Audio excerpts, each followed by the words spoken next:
So I'm gonna speak on a few things to start the stream. Over the last couple months, more and more people have been asking me why I stopped uploading 2K content. And I never ever announced that I was gonna do that. Honestly, I didn't even know I was gonna do that. I'll explain kind of the reasons why. And I'm gonna have to start from the beginning because unless you've known of me for 4+ years and you've watched just about every single video, the likelihood that you're gonna be all that went on is unlikely. And I promise it's not coming from a place of ill will. I personally have lost all care, and probably that's the issue, is I just don't care.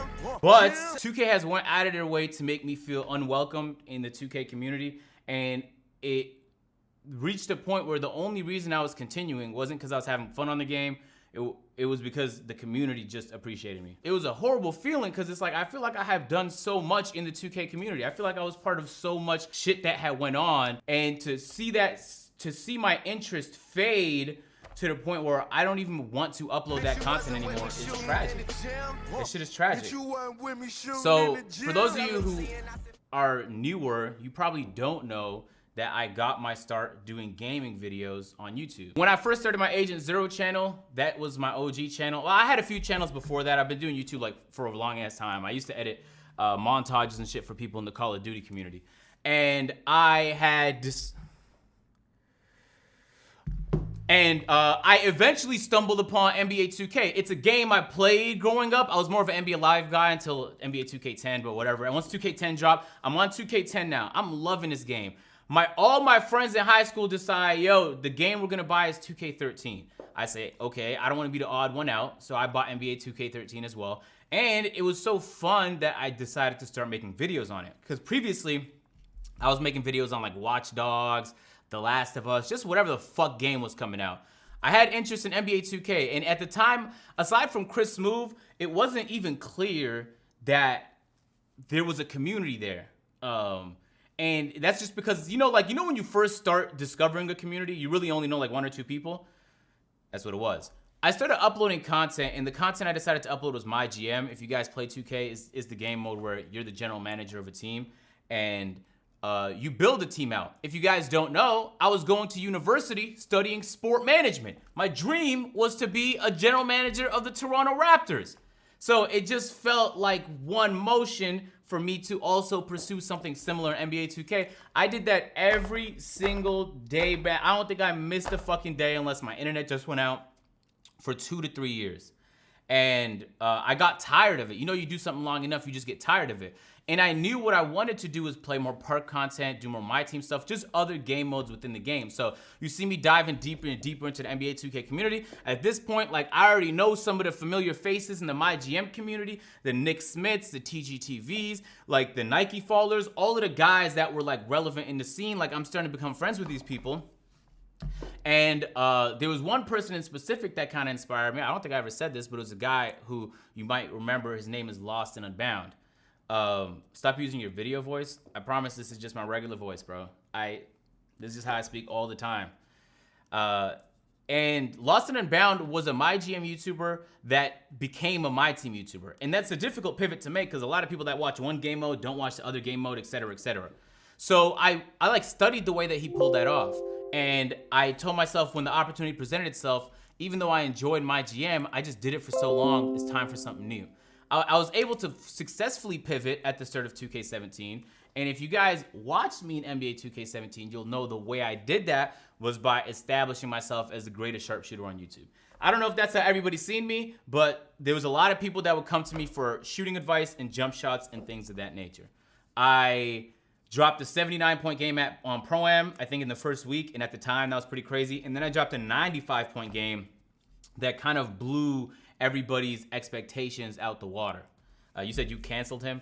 No, I didn't. Okay, objectively, the guy was paying his editors $15 a video. I'm allowed to criticize that. But no troll shit, he was smart. I saw the way he was able to successfully pivot and do it different. That's not easy. Anyone in the chat who's done content knows once you're known for one thing, or it's just difficult to be known for something else. It takes a significant amount of effort, you feel me? Anyway, So now I'm known in the community. Hey, Dutters, appreciate the sub. I'm known in the community that that had a higher ceiling. So I'm doing all this like fun content now, and then things began to feel a little odd. Now, developers have told me that they have never in their life patched something as a result of my videos. They've told me that in person. They've told me that through text. Apparently this has never happened, but I could put it on whatever. I felt like the developers were patching every jump shot I dropped. I would show off a jump shot that would snap into excellent releases, and they would patch it. And this was such a popularly known fact that everybody just believed that if you drop a jump shot on YouTube and it's really good, it's gonna get patched. Who knows whether or not that was actually the case? I genuinely believe it fucking was, because I played the game every fucking day. You're not gonna tell me everything feels different and you did nothing, especially if you have the power to make changes and you don't update us on the changes. 2K17 was a frustrating year for most content creators. I think when people look back, they see it with rose-colored eye goggle glasses. But in the moment, it was a repeat of the same parks, and it was when my frustration began. So I went from being known as the sharpshooter with fire jump shots to I began to be known as the guy who would complain a lot. And I think a lot of people rallied behind that, because anyone who plays 2K knows that it is an atrocious, sometimes like, bro, what am I playing? How could a game be this poorly made? How could a game be this rushed out?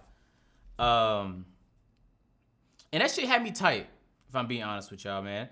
But I was so optimistic things would get better, I would just keep pushing. But I began to develop this brand amongst 2K as like the guy who complains. And while everybody else that plays the game would see what I was saying, 2K themselves would begin to get upset about the fact that I would just say what I'm thinking.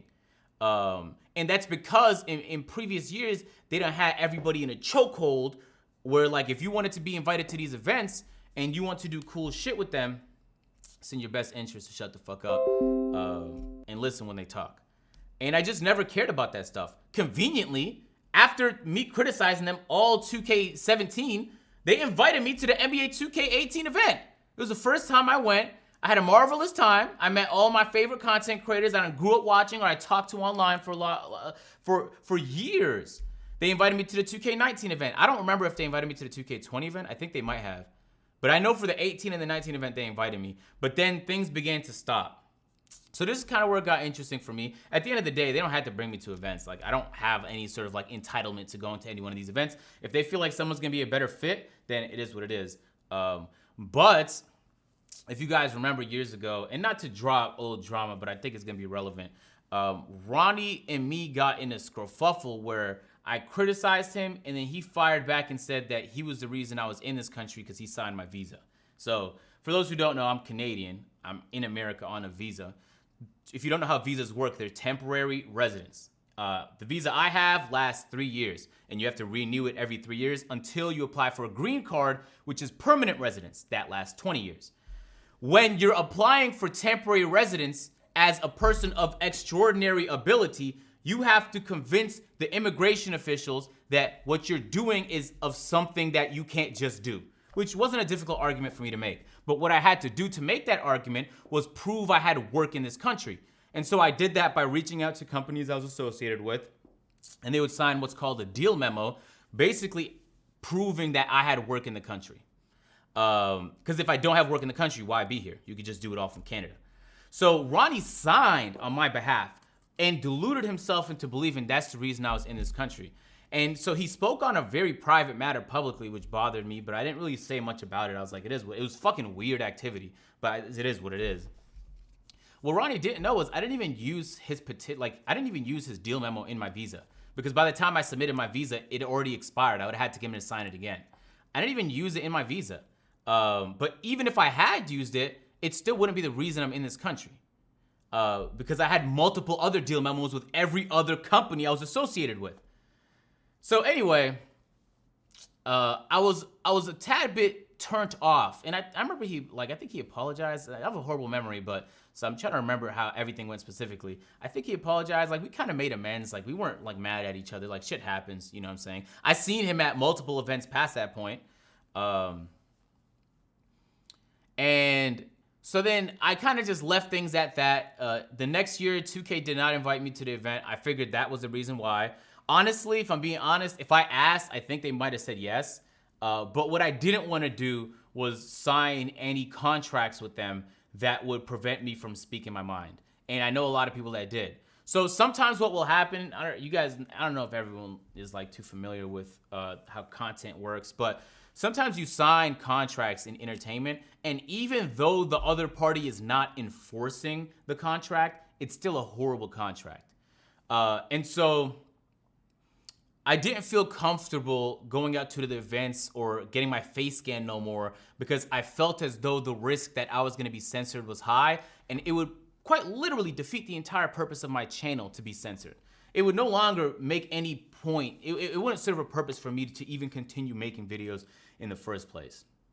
When I first discovered this realization is probably when you guys remember that I was starting a whole bunch of YouTube channels. So you'd see I started my Agent 01 channel at the time. You would see I started my peer-to-peer channel for the podcast. I started Playback the next year. We started AMP. I started 3 YouTube channels in the course of 2 months. I'm not an idiot. There's a company that has complete leverage. I want you guys to understand how video games work. NBA 2K is a video game, and they own their title. Everything that they make, they own. And anytime you want to play it, you buy the game. When you buy the game, NBA 2K, you get a license to play the game. You don't get a license to commercially exploit the game, to make money off of it, right? But if you do want to do that, in all reality, most developers and publishers will never have a problem with it, because it's almost always in their best interest for them to just allow you to use it for free, because you will bring people to the game. So you guys probably experienced that before, where I would watch like Shroud play Valorant or CSGO or whatever, and I'd be like, yo, bro, he's making me want to fucking download the game and play. And it's a game I might not have played for months, but you seeing somebody play some shit will make you want to play it and make you want to spend money on the game. And so it was like a win-win for everybody, where the content creator gets to monetize the fact that he plays video games, the audience gets videos that are entertaining to them, and 2K makes more money and there's more people playing the game. It's a win-win-win-win-win for everybody involved. But there becomes a problem when companies begin to use their leverage to censor and silence certain people. And I'm not going to speak on other people's experience. In my experience, if I'm being brutally honest, there's only one instance where something I said was flagged by 2K, and they said, what the fuck did you say that for? I don't remember what it was. I think Ronnie was the person who hit me up about it. And it kind of hit me that, like, I don't really have as much control as I thought I did over my own YouTube channel. Because I could say something that could upset people, that could prevent me from doing the thing I love doing. So I'm aggressively trying to diversify, because there's no fucking possible planet where I'm giving somebody that much control over, like, I worked way too hard for anyone to snuff out what I've done. And who knows, like, I might make some enemies in the future that very well might try, but I'll fight back. It's what I do. I feel like I'm pretty good at what I do, and I make good decisions for the most part. And the good decision I saw in the moment was to immediately diversify. So if you guys remember, what up, Annoying? Let me VIP you. If you guys remember,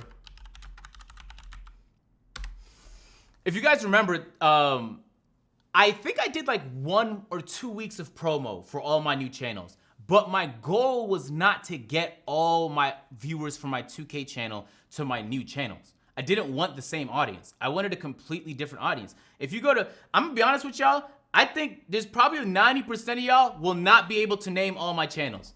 Reality is, you probably only watch 1 or 2. I prefer it that way. I don't want you to follow a channel you have little interest in just because you like me as a person. I want you to like the content that's on that channel. That's way better for the YouTube algorithm. And overall, I think it was just a better business decision. So I did a couple videos of promo, and then I left it.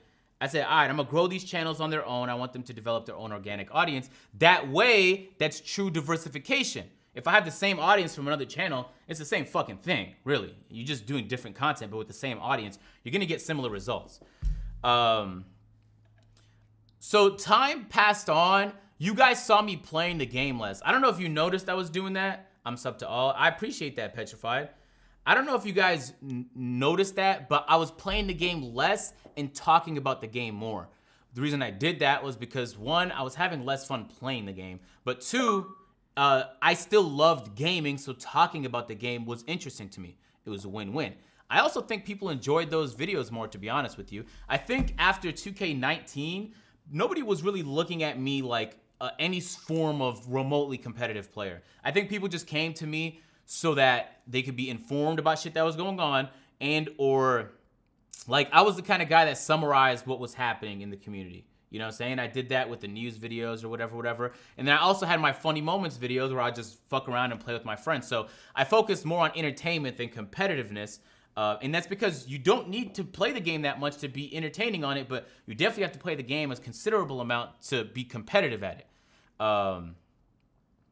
So as time went on, I noticed that would happen more and more, where like it got to the point where I didn't even want to play the game no more. There was months at a time where I was not playing the game. I was only ever talking about the game. And the funniest part about all of this, as it's all developing, is that all the other content creators I'm speaking to are like, yo, Agent, you should do something, like you should do some IRL shit, bro. You should really elevate. That's not how I saw content. I didn't see me doing IRL content as an elevation for my 2K videos at all. It would just be something different. It wouldn't be a better version of. So people told me that since 2K17, 2K18, 2K19, Agent, how come you not doing like other channels? How come you not like doing IRL stuff? And I always tell them like, what would be the purpose of that? And cause like the grass is always greener on the other side. In all reality, IRL content is no man's land. If you're not good at what you do, the likelihood you drown doing IRL content is just high. Gaming content, at least there's like when Fortnite has an update, all the content creators have things they can make videos about. Everybody wins. Fortnite wins because everybody's excited about it. Everybody's talking about it. Content creators are excited. So it's a win-win-win. So as long as the relationship stays a win-win-win, it almost always makes sense to continue going. For a while, even though I had my problems with 2K, it did. I want to say though, it's not pre-recorded, man. Fuck, it's a live stream. Who the fuck posts pre-recorded live streams, chat? So they reached the point where it no longer became win-win-win. And I never really said nothing about it. I think I said something to a couple people. But this I never told nobody. There was multiple brand deals that I received that were associated with the NBA, with NBA players, with some of the coolest brands that I fuck with. And 3 of those brand deals got blocked because they needed 2K and 2K vetoed it and didn't give them 2K basically said, we don't want him to be the one that represents. And I don't remember the exact amounts, but it was pushing 45,000, 50,000.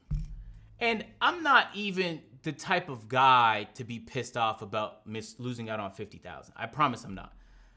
It was just the fact that it was the first time it clicked for me that this was hostile. That it wouldn't have hurt them to say yes. And I want to make a distinction. The developers, who knows, some of them might not like me. I've never talked to most of them. Most of the developers I've talked to have been nothing but kind to me. And I'm not going to lie, I've been super critical. It's the publisher. So it's not the guys actually developing the game. It's the guys that are tasked with promoting the game. Those are the guys. There's a few people in that group that have a problem with me. On the publisher's team, as I understand it, they have a team of people that watch content and that are probably watching this live stream right here panicking.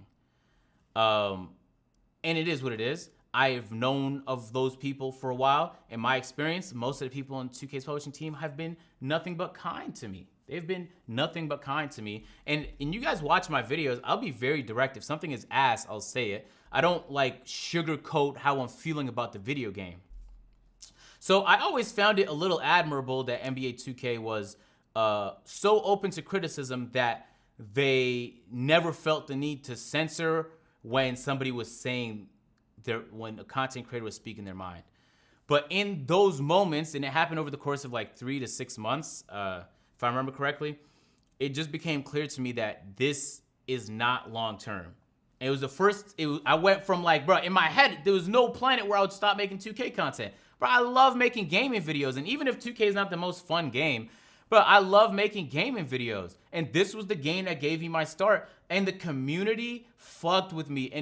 And there was so many instances where like, for those of you who remember the drama I done got in with Ninja and Keemstar, who the fuck came to my defense? The entire 2K community. When Fredo tried lying about me to the entire internet and defaming my name, who came to my defense? Entire 2K community. So I had a fantastic reason to want to continue to support the 2K community. But it got to the point where I was like, what am I even doing? Like, am I just supposed to agree, censor myself, and continue on? And it's like, now I'm not in the game no more. Even though they have my face scan, they don't apply it to my character in the game no more. It's making me want to play the game less. And I'm starting to, like, for the first time, feel some type of way. I'm starting to feel some type of way. And so they had multiple NBA 2K events without me. Again, I am not entitled to go to none of these events. But when I'm looking at the people that were at these events, like they're in the Summer League stuff right now. I think they just wrapped up, or I have no clue. But the 2K sponsored the Summer League, and everybody is there except 2K content creators. Talk to me about that. Everybody.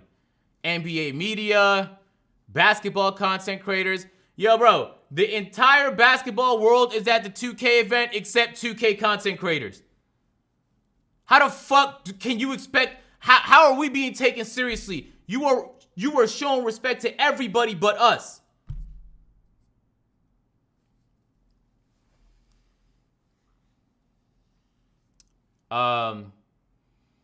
So I tried for a year. I'm not gonna lie to you guys, up until like a month or two ago, for a year, I was trying my ass off.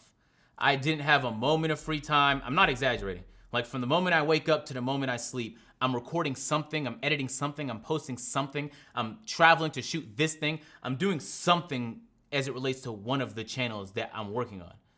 And I thought that the hard work was like, I thought that's what I was supposed to do. Like, it doesn't matter. I'll just work harder. I'll find a way to juggle all these things. But then I move in a house with these fucking bozos. I love these guys. And I noticed that, like, as busy as Kai is or Davis is, these guys have free time. And I'm just talking about like a few hours in the day to chill. And it hit me. Because I remember one time I took a step back and Kai told me, he said, yo, bro, you never chill with us. And I said, bro, I never chill with Stop. Cut it out. And he said, no, you never chill with us. This is like the first time you didn't sat down with no purpose. Like you're not recording. You're not like, you're just chilling right now. And I thought like, interesting. But in the time that I was just in the living room, it had occurred to me that I came up with a very creative idea. So I think that the extra time is actually when you're most creative, and when you're always busy doing something, you become less creative.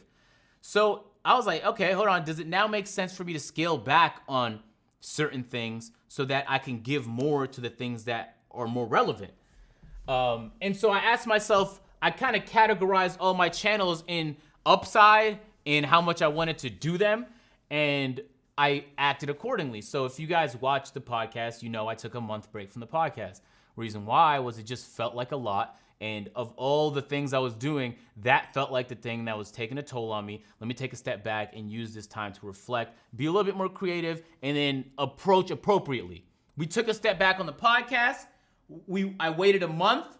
We came back with some adjustments. Instead of doing 2 a week, we do 1 a week. We have cool and interesting guests on now, and I'm having way more fun on the podcast. I took a similar break on my 2K channel. This now channel is called Agent Zero Gaming. And I don't want to come back.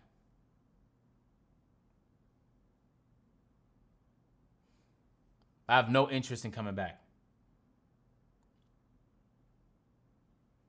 And the reason why is because there is no fucking upside.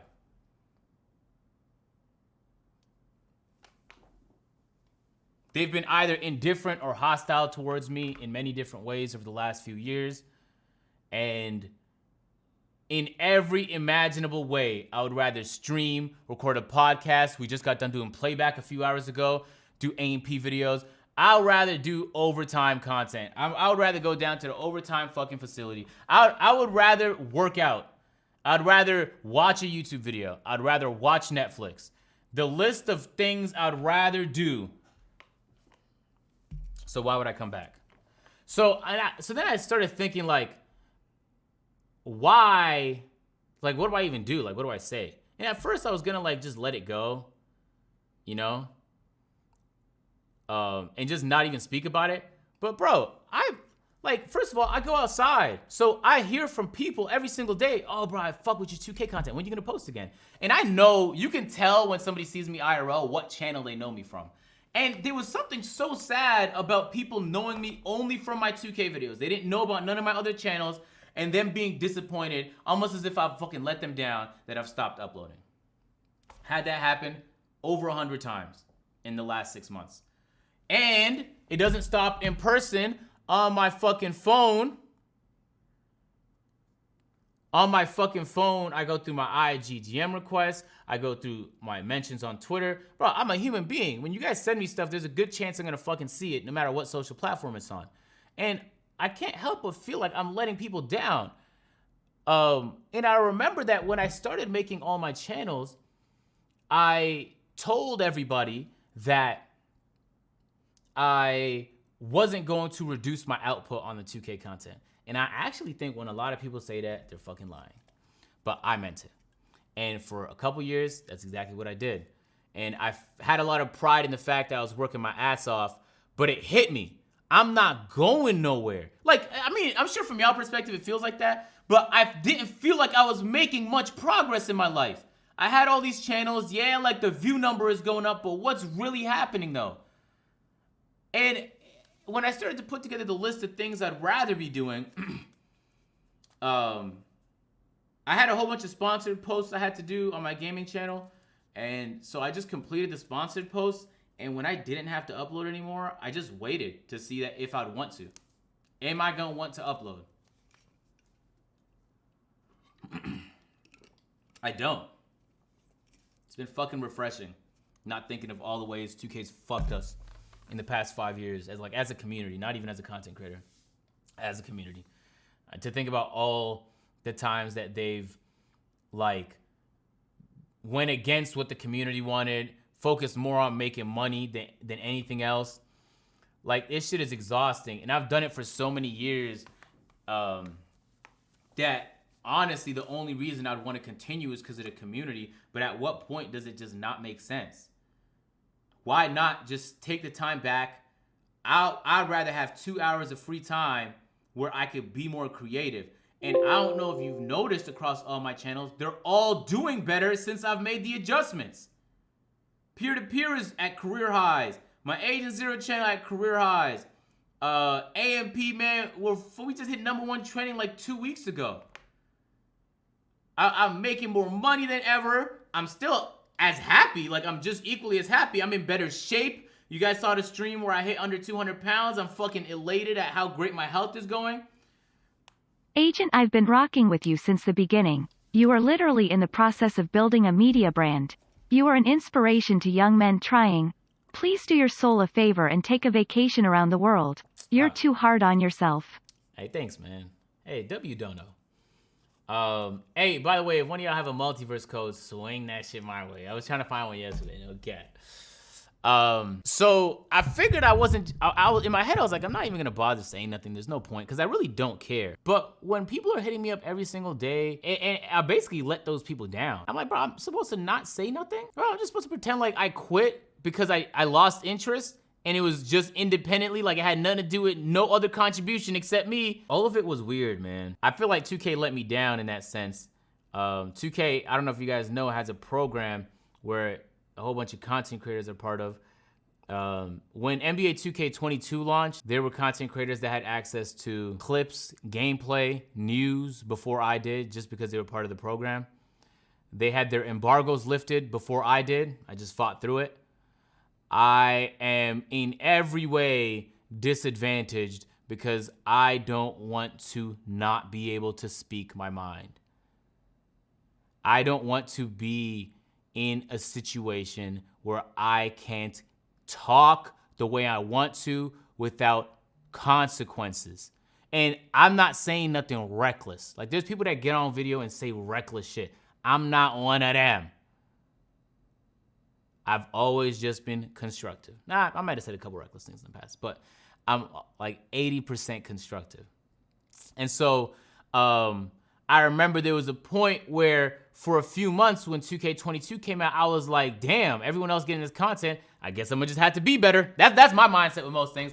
Yeah, you have that advantage. I'm just gonna be better. And for the most part, I am. I think I am better. And even though I was so diversified in my focus, I could just outwork most people. And I'm not like more talented than anybody. You're not working harder than me most of the time. Hey, 9 times out of 10, man, you're not outworking me. And as long as I know that's the case, there's really not much to complain about. So I think this decision was inspired so that I could focus, W ego, I guess, maybe. But it's not really ego. I think it's humbling to know that there's nothing special about me.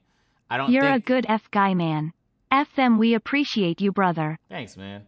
I think it's kind of humbling to know that there's nothing, I'm not any more athletic than any one of y'all. I'm not funnier than any one of y'all. I'm like this, I swear to God, chat, there's actually very little things about me that stand out. I just worked harder than so many people. And when it didn't make sense to keep going, I just kept going. I just don't think this is one of those scenarios where it makes sense to do that. And I think if I continue to make 2K content, and I think when the game comes out, I'll probably buy it and then play it. Whether or not I upload, I guess it'll be up to me.